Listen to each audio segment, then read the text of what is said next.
తాకట్టులో ఉన్న బంగారం అమ్మాలనుకునే వారి ఇన్ఫర్మేషన్ ఇస్తే దాని వాల్యుయేషన్ బట్టి మీకు కమిషన్ కూడా ఇస్తుంది gold hub. Hi, welcome to మనం టీవీ. నేను మీ కట్టా కార్తీక్.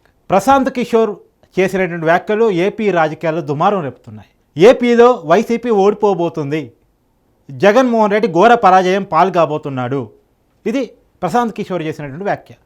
ఇది రాజకీయంగా కలకలం లేపుతుంది. మామూలుగా ఇదే వ్యాఖ్య చంద్రబాబు చేస్తేనో, పవన్ కళ్యాణ్ చేస్తేనో, ఇంకెవరైనా చేస్తేనో రాజకీయ ఉద్దేశాలతో చేశాడు, కామనే కదా అనుకోవచ్చు. కానీ ప్రశాంత్ కిషోర్ చేయటం రాజకీయంగా చర్చకు లేవనెత్తుంది. ఎందుకు ప్రశాంత్ కిషోర్ చేయటం రాజకీయంగా చర్చకు దారితీస్తుందంటే, ప్రశాంత్ కిషోర్కి ఏపీ రాజకీయాల మీద, ఒక ఏపీ రాజకీయాల మీద కాదు, ఈ దేశ రాజకీయాల మీద సమగ్రమైనటువంటి అవగాహన ఉంది. ఈ దేశంలో మోడీని అధికారంలో తీసుకురావడంలో మోడీకి వ్యూహకర్తగా పనిచేసినటువంటి వ్యక్తి ప్రశాంత్ కిషోర్. ఈ దేశంలో చాలా రాజకీయ పార్టీలు అధికారం రావటంలో, ఇప్పుడు మమతా బెనర్జీ మొన్న అధికారం రావటంలోనూ, అంతకుముందు బీహార్లో మహాగఠబంధన్ అధికారం రావటంలోనూ, ఇలా చాలా రాష్ట్రాల్లో చాలా రాజకీయ పార్టీలకు వ్యూహకర్తగా పనిచేసిన వ్యక్తి ప్రశాంత్ కిషోర్. ఇవాళ జగన్మోహన్ రెడ్డి గారు 151 సీట్లతో 2019లో అధికారం సంపాదించడంలోనూ ప్రశాంత్ కిషోర్ భాగస్వామ్యం ఉంది. ప్రశాంత్ కిషోర్ జగన్మోహన్ రెడ్డికి వ్యూహకర్తగా పనిచేసిన వ్యక్తి. ఏపీ రాజకీయాల మీద సమగ్రమైనటువంటి అవగాహన ఉంది. అతని మీద ఉన్నటువంటి ఆరోపణ ఏంది, ప్రశాంత్ కిషోర్ మీద ఉన్న ఆరోపణ ఏంటంటే, ఒక్కసారి ఒకళ్ళ కోసం బాధ్యత తీసుకున్నాక బాధ్యతారాహిత్యంగానైనా సరే, అలా మెరుగైనా సరే, ఉన్నవి లేనట్టు కొత్తవి సృష్టించి, పుకార్లు సృష్టించి, ఇలా రకరకాల పనులు చేసైనా సరే బాధ్యత తీసుకున్న వ్యక్తిని గెలిపిస్తాడు. భ్రమలు కల్పించైనా సరే, ఎవరు తరపునైతే బాధ్యత తీసుకుంటారో ప్రశాంత్ కిషోర్, వాళ్ళని గెలిపించడం కోసం శతవిధాల ప్రయత్నం చేస్తాడు, మంచి వ్యూహాలు రచిస్తాడు. ఆ తప్ప ఉప్ప పక్కన పెడితే ఇది ప్రశాంత్ కిషోర్ మీద ఉన్నటువంటి అభియోగం. అది అతని ప్లస్, అతని మైనస్.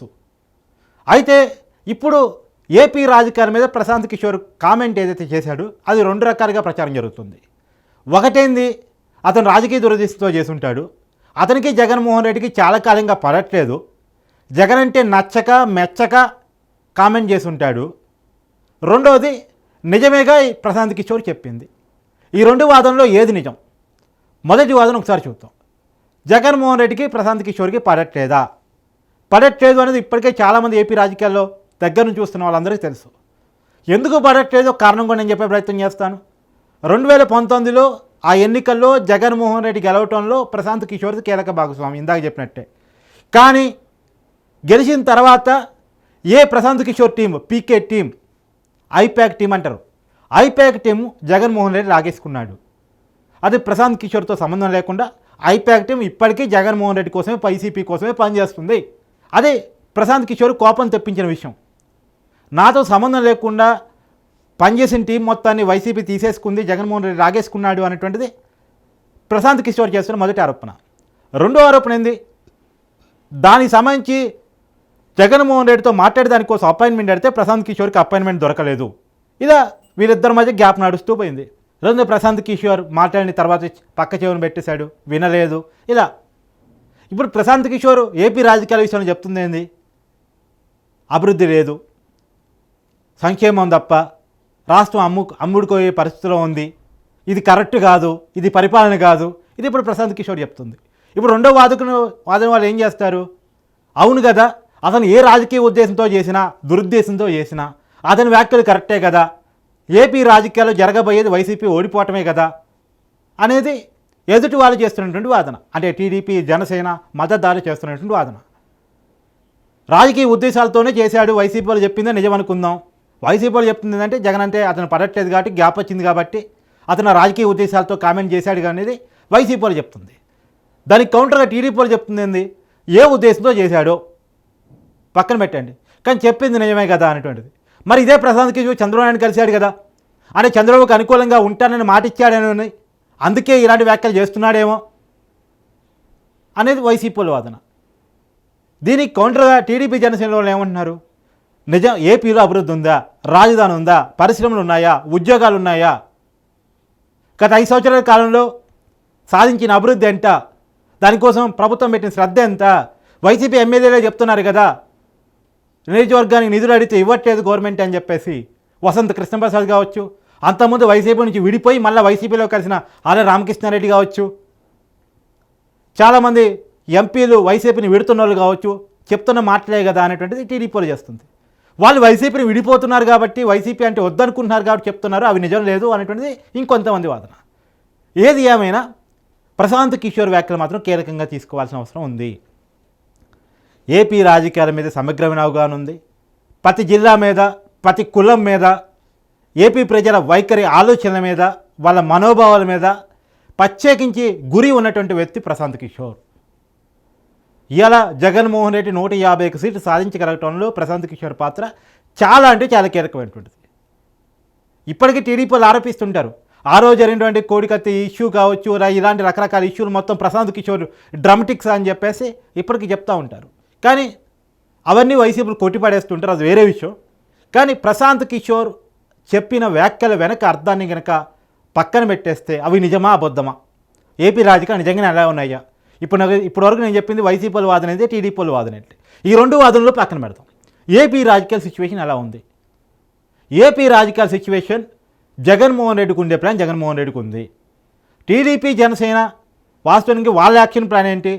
2014 రిపీట్ అవుతుంది. 2014లో టీడీపీ జనసేన బీజేపీ కలవటం వల్ల అధికారం వచ్చింది.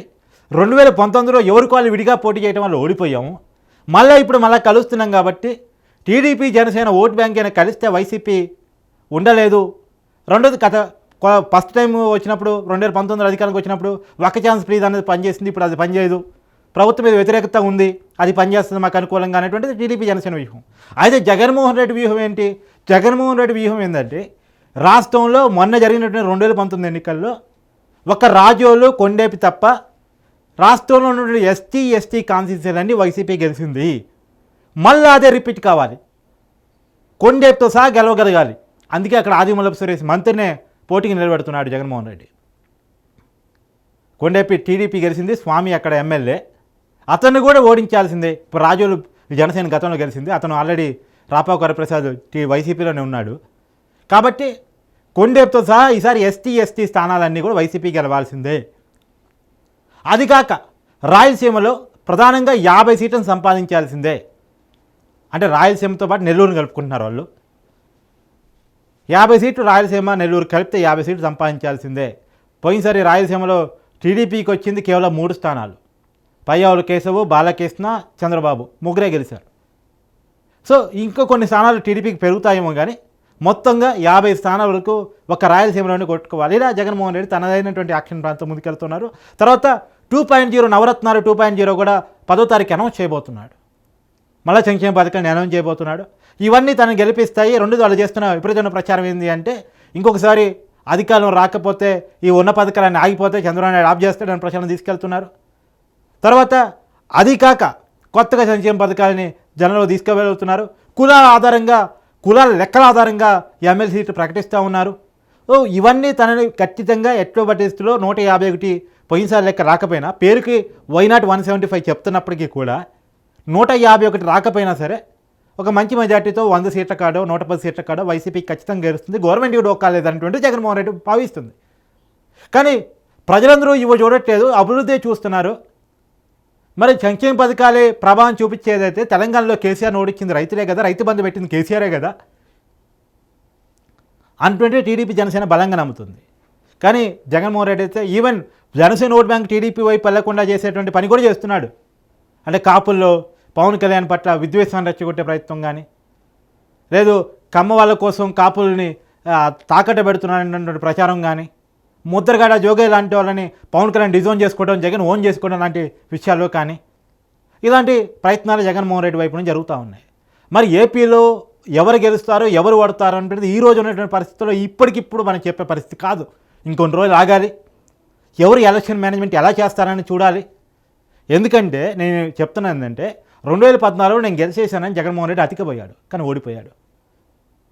ఇంత చేశాను నాకేముంది తిరిగేలేదు, రాజధాని కూడా నేను కడుతున్నా అని చెప్పేసి 2019లో చంద్రనాయుడు అతికిపోయాడు, ఓడిపోయాడు. కాబట్టి అతికిపోతే ఓడిపోవటం పక్కా. అతి ఉండకూడదు, జాగ్రత్త ఉండాలి. అది జగన్మోహన్ రెడ్డికైనా అదే సూత్రం, చంద్రబాబుకైనా అదే సూత్రం. ఎవరు కూడా మేము గెలిచిపోయామనేటువంటి ఆలోచనలో మేధో మదనంలో ఉండి తేలితే మాత్రం వాళ్ళు ఖచ్చితంగా ఓటమి తప్పదు. అది 2014 నేర్పిస్తున్నదే అదే, 2019 నేర్పిస్తున్నదే. 2014 ముందు జగన్మోహన్ రెడ్డి పెద్ద శక్తి, 18 మంది ఎమ్మెల్యేలు జగన్మోహన్ రెడ్డి కోసం రాజీనామా చేస్తే అందరూ బ్రహ్మాండ మెజార్టీతో గెలిచారు. టీడీపీకి డిపాజిట్ కూడా దక్కల. ఆ వేవ్లో ఎలక్షన్ వచ్చింది. కానీ జనసేనని బీజేపీని కలుపుకున్నాడు చంద్రబాబు నాయుడు. 2014లో ఫలితాలు చూస్తే 67 స్థానాల కాడ వైసీపీ ఆగిపోయింది. టీడీపీ గెలిచిపోయి అధికారంలో చేపట్టింది. ఇక నేను మళ్ళా జగన్మోహన్ రెడ్డి అంతా అతను నా శక్తి ముందు తట్టుకోగలుగుతాడని చంద్రబాబు నాయుడు ఆలోచించుకున్నారు 2019 ఎన్నికల ముందు. కానీ ఏమైంది? చంద్రబాబు నాయుడు 23 స్థానాల కాడ ఆగిపోయాడు. 151 స్థానాలతో బ్రహ్మాండమైన మెజార్టీని జగన్మోహన్ రెడ్డి గెలవడం జరిగింది. కాబట్టి రాజకీయాల్లో ఇక ఇది ఫిక్స్ అయిపోయి మనం కూర్చుంటే పనులు కావు. కాబట్టి ఎవరి శ్రద్ధ వాళ్ళు పెట్టుకోవాల్సిందే పెడుతున్నారు. ఒక అంచనాకి ఇప్పటికిప్పుడు ఏపీ రాజకీయాలని రావటం కరెక్ట్ కాదు, ముందు అవుతుంది. ప్రశాంత్ కిషోర్ ఏ ఉద్దేశాలతో చేశాడు, రాజకీయ ఉద్దేశాలతో చేశాడా లేదా పక్కన పెడితే అతనేమి జ్యోతిష్యుడు, జ్యోతిష్యం కూడా నైవేద్యానికి గ్యారంటీ లేదు కదా. ఇండియా వరల్డ్ కప్ గెలుస్తుందని ప్రతి జ్యోతిష్కుడు చెప్పాడు, గెలవలేదు కదా మొన్న. పోయినసారి జ్యోతిష్కుడు ఏం చెప్పారు, 2019 ఎవరు గెలుస్తారని చెప్పారు, ఒకసారి పాత వీడియోస్ అని చూసుకోండి. కాబట్టి నిజమైతే అని చెప్పడానికి లేదు. కాకపోతే ప్రశాంత్ కిషోర్కి ఏపీ రాజకీయం మీద అవగాహన ఉంది కాబట్టి అవగాహన మేరకు ఇంత చర్చ అయినా మనం మాట్లాడుకుంటున్నాం. కానీ ఈరోజు పలానోళ్ళే గెలుస్తున్నారు అనుకోవడం అనేది ఒక ముందస్తు చర్య అవుతుంది. చూడాలి ఏపీ ప్రజలు ఎవరైపు మాకు చెప్తారు, ఏపీ రాజకీయాలు ఎటువైపు వెళ్తాయి, నోటిఫికేషన్ వచ్చిన తర్వాత ఏ పార్టీ ఎజెండాలు ఏ రకంగా ఉంటాయి, ఏ పార్టీ మేనిఫెస్టో ఏ రకంగా ఉంటుంది, ఏ ప్రజలను ప్రభావితం చేయగలుగుతాయి అనేటువంటిది కూడా చూడాల్సిన అవకాశం అయితే కనపడుతోంది. Thank you.